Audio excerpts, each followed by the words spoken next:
Matt, first of all, it was a completely different game between Game 1 and Game 2. I heard you and Kyle Rogers and Scott Pollock talk about that during the game broadcast, but was there any concern after getting hit in the mouth in Game 1?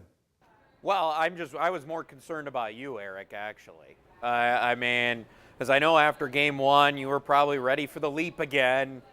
You know, that, oh, it's all doom and gloom. And then, you know, Toledo comes back and wins last night. We talked about this last week, Eric. You know, this has the makings of a very long series. It does. It just does. I mean, there's no question about it. I mean, you look at the fact that you're for sure going to play now on Saturday in this series.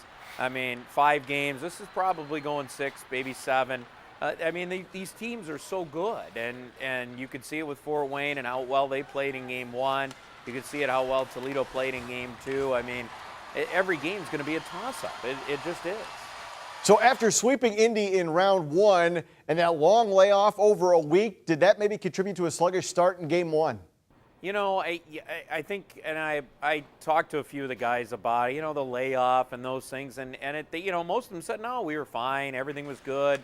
You know, they just played really well, and we just did not. And sometimes that happens. You look over the course, sometimes a layoff can become an issue, Eric, and it certainly felt like that from Toledo's side, and especially looking at the way they played on Saturday, it makes you really think that there was definitely a bit of a layoff and a little bit of rust there, just trying to knock that off. I mean, we see it in the sport I'm going to do tonight in baseball. If you sweep and you're waiting around a week, what happened to the 06 Tigers? I mean, when they went against St. Louis, all of a sudden they couldn't field.